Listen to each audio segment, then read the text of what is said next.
Hey guys, welcome to my channel. This is my channel Jai Maa Sheetla देवी। कैसे हैं आप सब। तो बात होने वाली है कि लोग जानबूझ के ना कुंडलिनी को अवेकन कर रहे हैं, मतलब ज़बरदस्ती चक्र खोलने की कोशिश कर रहे हैं। तो ये जो वीडियो है ये उन लोगों के लिए है कि जो भी लोग कुंडलिनी को मजाक समझ रहे हैं या ये समझ रहे हैं कि फ़लाना चैनल पे या फ़लाना आदमी या फ़लाना भगत बोल रहा है कि इस मंत्र का जाप कर लो, ये देवता आपके पास आएंगे, आपका काम करेंगे, आप उनसे काम करवा सकते हो, अपनी सारी इच्छा पूर्ति कर सकते हो, लेकिन ये सब कुछ गलत है। तो उस पे ये वीडियो है कि जिन लोगों ने भी अपनी कुंडलिनी या अपने चक्र के साथ छेड़छाड़ करी है बिना गुरु के, तो उनको क्या क्या संकेत मिलेंगे या उनके साथ क्या क्या घटनाएं घटित हो सकती हैं, उनको मतलब वो कौन सी स्टेज तक जा सकते हैं, उस पर आज बात होने वाली है। क्योंकि काउंसलिंग सेशन में इतने सारे लोग भी ऐसे निकल के आ रहे हैं जिन्होंने ज़बरदस्ती सिर्फ यूट्यूब के वजह से, या कह लो यूट्यूब पे ही ज़्यादा फेमस है, मुझे तो जितने लोग बता रहे हैं उस हिसाब से, कि यूट्यूब पर लोग बोलते हैं फलाना वीडियो चैनल पे कि आप ये कर लो, इस मंत्र का जाप कर लो, निर्वाण मंत्र का जाप कर लो। हर कोई मंत्र जाप करने के लिए क्यों बोल रहा है।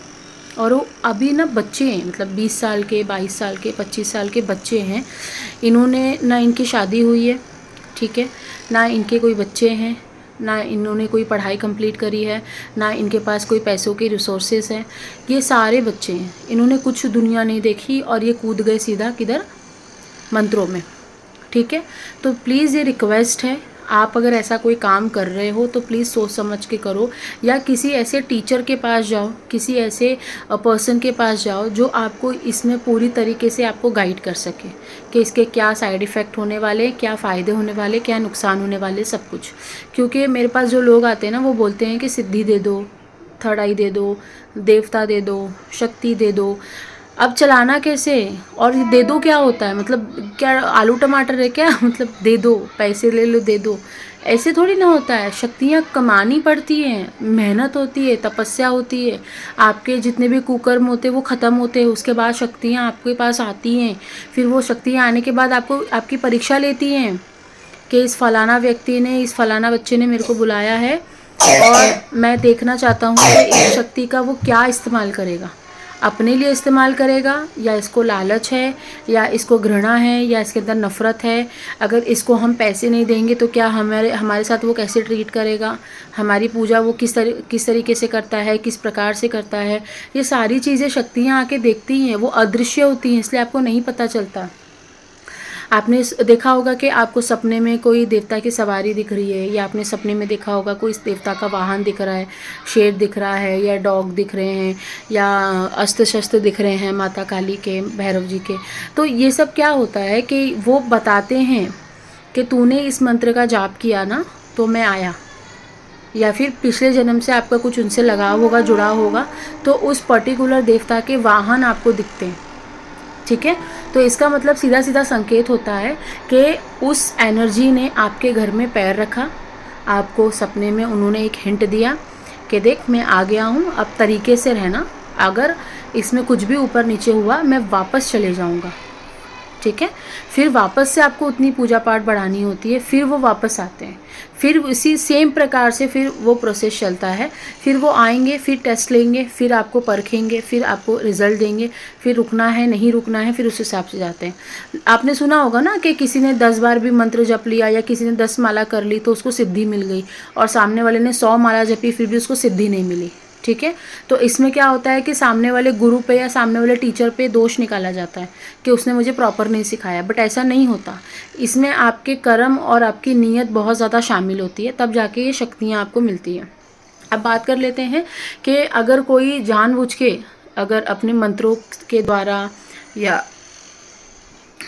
कह अगर या कोई मंत्रों के द्वारा अपने चक्रों को खोल रहा है, जैसे उसके बीज मंत्र होते हैं लंग वंग हंग, ये जितने भी बीज मंत्र होते हैं चक्रों के होते हैं, जो चक्रा मेडिटेशन करते हैं चक्रों को ओपन करने के लिए, जो बाकी ये क्लासेस में सिखाया जाता है। मुझे नहीं समझ में आता ये इसकी क्लासेस क्या होती हैं, मतलब आप मतलब समझ ही नहीं आता। इसके लोग क्लासेस लेते हैं और मेरे पास आते हैं और फिर बोलते हैं कि चक्रा मेडिटेशन करा था और फिर उसके बाद हमारे घर में सारी चीज़ें तहस नहस हो गई, जॉब चली गई, घर में हेल्थ इश्यूज़ हो गए, और आपका जो माइंड है वो बहुत ज़्यादा डिप्रेशन में चला गया, ठीक है, जिसने चक्र मेडिटेशन करा।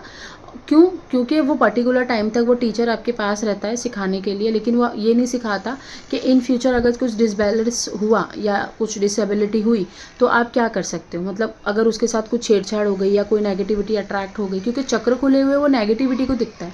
आप घर से बाहर निकलोगे, बहुत सारी नेगेटिविटी आपका वेट करती है, ठीक है, ये सच बात है।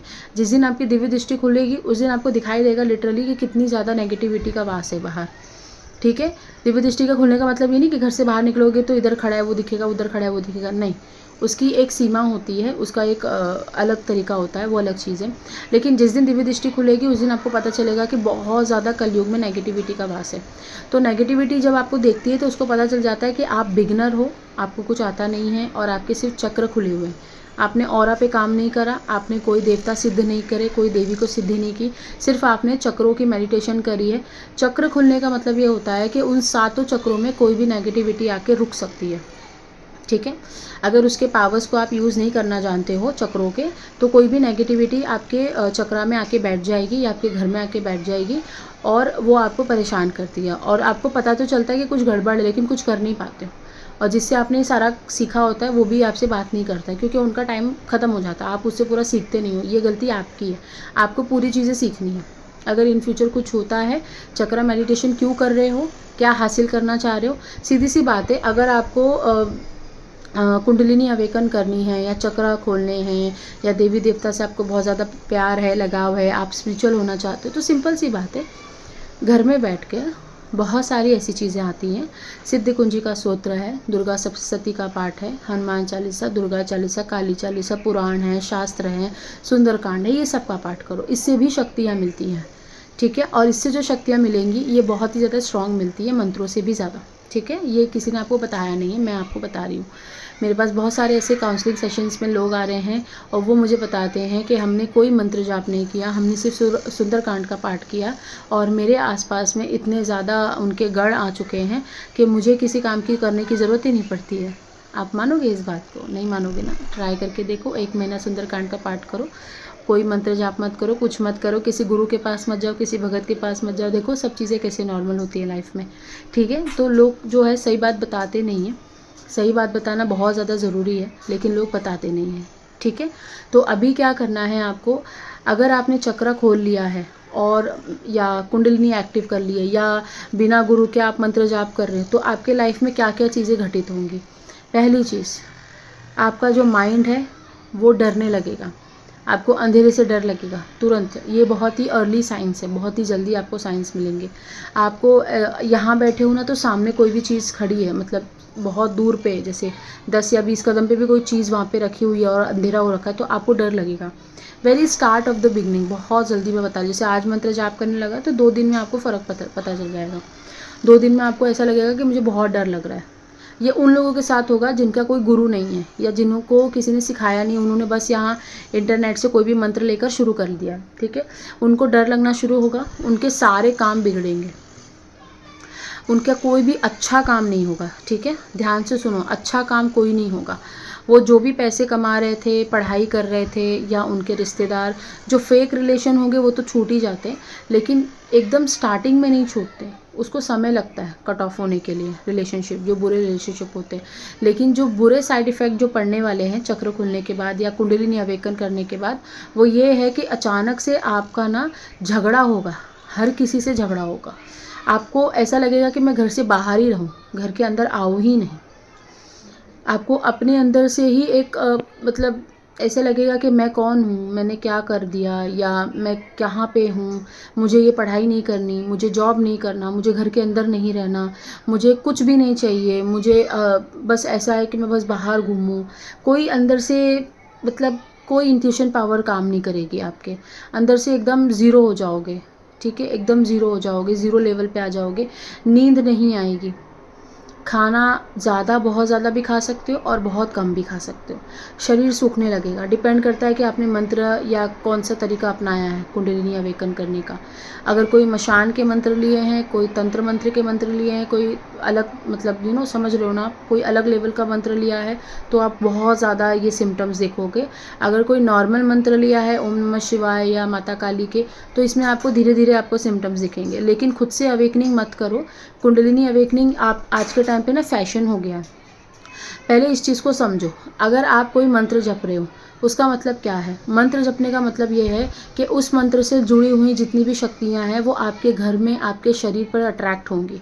अट्रैक्ट होने का मतलब ये है, मान लो आपका नाम सोनू है और आपकी मम्मी दिन भर सोनू सोनू सोनू सोनू नाम बुला रही है, सोनू को बुला रही, सोनू सुनता नहीं है, सोनू ये हो गया, सोनू वो हो गया। कितना भी वो बेकार होगा लड़का, लेकिन वो मम्मी की आवाज़ सुन के पूरे दिन में एक बार तो आएगा ही ना, आएगा ना। एग्री करते हो ना? उसी प्रकार से जब आप ओम नमः शिवाय ओम नमः शिवाय ओम नमः शिवाय दिन भर जपते हो, दिन भर मानसिक जाप करते हो, तो उससे जुड़ी हुई शक्तियाँ आपके पास आती हैं। ठीक है। अब ये नहीं बोला जा सकता कि अच्छी हैं या बुरी हैं। बुरी भी आ सकती हैं और अच्छी भी आ सकती है, दोनों शक्ति आपके पास आ सकती है। ठीक है। जैसे मैंने कहा कलयुग में नेगेटिविटी का बहुत ज़्यादा पहरा है, तो नेगेटिव चीज़ कहीं से भी आ सकती है। आपके आसपास पड़ोस में कोई नेगेटिव एनर्जी है वो भी आ सकती है, या आपके चौक चौराहे से आ सकती है, आसपास में कहीं पे 2-3 किलोमीटर में शमशान घाट होगा वहाँ से आ सकती है। ठीक है। कहीं से भी कोई भी नेगेटिविटी आपके पास आ सकती है। तो इसीलिए गुरु सिखाता है कि नेगेटिविटी आई है तो उसको हटाना कैसे। ठीक है। और अगर आपने कुंडलिनी जागृत कर ली है तो प्लीज़ आप प्रॉपर एक अच्छे शिक्षक, एक अच्छे टीचर के पास जाओ। गुरु नहीं है कोई बात नहीं, क्योंकि अगर आप मंत्र द्वारा मंत्र द्वारा आप शक्ति का आवाहन करते हो अपने शरीर में प्रवेश कराने के लिए, तो शक्ति ही आपको गुरु तक लेके जाएगी। आपको कहीं भागने की ज़रूरत नहीं है। जो अभी इस समय जो डिफ़िकल्टी फेस कर रहे हो, उस समय आपको सिर्फ इतना करना है कि आपको उस देवी की या उस देवता की प्रॉपर विधि विधान से पूजा करनी है और कहीं नहीं भटकना है। जितना ज़्यादा भटकोगे, जितना ज़्यादा घूमोगे, लोग गलत पूजा पाठ बताएंगे, लोग गलत तरीके से पूजा पाठ करवाएंगे आपसे, बोलेंगे आ जाओ मेरे दरबार में, मैं दरबार लगाता हूँ या लगाती हूँ, यहाँ पे उतारा होगा, यहाँ पे चढ़ावा होगा, फलाना होगा, ढिकाना होगा, ये सब बोलेंगे। इससे आपकी शक्ति थी वो चुरा के रख ली जाएगी, बंधन कर दिया जाएगा। इससे अच्छा है कि घर में जो भी ऊर्जा आपने बुला रखी है, जो भी एनर्जी को आपने बुलाया है, उसी से ही आप अब आगे काम करो और सही तरीके से करो। समय लगेगा लेकिन ठीक होगा, लेकिन जो परीक्षा उन्होंने लेनी है वो लेगी। और आपको जो आपने गलत काम करा, अच्छा काम करा, उसका भी पूरा आपको दंड मिलेगा। ठीक है। तो प्लीज़ अपने आप से कुंडलिनी को अवेकन मत करो। कुंडलिनी अवेकन होगी तो बहुत लोगों को मैंने डिप्रेशन में जाते हुए भी देखा है, और इस समय डिप्रेशन वालों की भी क्लास और उनकी लग रही है, उनकी काउंसलिंग चल रही है। काउंसलिंग का मतलब होता है कि बातचीत। ठीक है। बातचीत का मतलब होता है कि आपके बारे में आपकी आवाज़ के द्वारा मैं स्कैन करती हूँ। आवाज़ पढ़ने के वजह से पता चलता है क्या दिक्कत आपको है, कहाँ से परेशानी उठ के आई है, कहाँ पे क्या तकलीफ़ हो रही है, कितने ऑरा, कितने चक्र एक्टिव है, डीएक्टिव है, सब कुछ। इसका मतलब होता है काउंसलिंग। ठीक है। उसमें सब कुछ पता चलता है। मुझे आपकी कोई प्रूफ की ज़रूरत नहीं है कि आपका फ़ोटो दे दो, आईडी कार्ड दे दो, नाम दे दो, पता दे दो, मुझे नहीं चाहिए कुछ भी किसी का। ठीक है। तो काउंसलिंग हो रही है डिप्रेशन वाले लोगों की। उन्होंने खुद से कुंडलिनी एक्टिव की है, किसी फलाना आश्रम में जाके, सत्संग में जाके उन्होंने मंत्र ले लिया और उन्होंने एक्टिव कर ली। नेगेटिविटी का वास है घर के अंदर और सारी चीज़ें तहस नहस हो चुकी है। तो ये चीज़ पे फलाना लोगों पे ध्यान मत दिया करो, ये रिक्वेस्ट है। फिर ऐसे भटकोगे ज़िंदगी भर। चक्र अगर खुल चुके हैं, कुंडलिनी अगर एक्टिव हो गई है तो उसको मेंटेन करके चलो। मेंटेन करना नहीं आता है, थोड़ा सब्र रखो। जिस देवता की आपने पूजा उठाई थी उसी देवता पे पूरा भरोसा करके अपने आगे आने वाली पूरी ज़िंदगी उनको दे दो। नहीं दोगे, पूजा पाठ बंद करोगे, तो फिर से चीज़ें आपकी बेकार हो जाएंगी, क्योंकि अब आपने तो उनको बुला लिया है, उनका आवाहन कर दिया है। अब आप उनको ड्रॉप आउट करोगे तो प्रॉब्लम हो जाएगी। सबसे अच्छा है आप पाठ उठाया करो, पाठ का ध्यान, पाठ की पूजा करना, पाठ को पढ़ना, चालीसा, पुराण, ये सारी चीज़ें पढ़ो। उससे भी बहुत अच्छी अच्छी शक्तियाँ आपको मिलेंगी। ठीक है। शक्तियों के लालच के पीछे में मत भागो, कुछ नहीं मिलता। शक्तियाँ ऐसे नहीं मिलती, किसी के बस की बात नहीं है शक्तियों को चलाना वलाना, हमारे बस की बात नहीं है, हमारी उतनी औकात नहीं है। अगर ऊपर वाले ने चाहा कि ये पर्टिकुलर लड़का या लड़की को मैं ये एनर्जी दूंगा, ये शक्ति दूंगा और ये लोगों की मदद में काम करेगी, तब जाके उसके ऊपर पूरी ब्लेसिंग्स अब उसको मिलती है। ऐसे हर किसी की बस की बात नहीं है। ठीक है, तब जाके हम संभाल पाते, नहीं तो ऐसे हर कोई थोड़ी ना संभाल रहा होता, नहीं तो सबके घरों में सवारियाँ नहीं आके खेल रही होती, पूजा पाठ तो सबके घर में हो रही है ना। तो ये चीज़ को समझो थोड़ा सा, उसके बाद इस पर एक्शन लो। आई होप आपको ये मैसेज समझ में आया होगा। टिल देन बाय, नमस्ते, अपना ध्यान रखिएगा।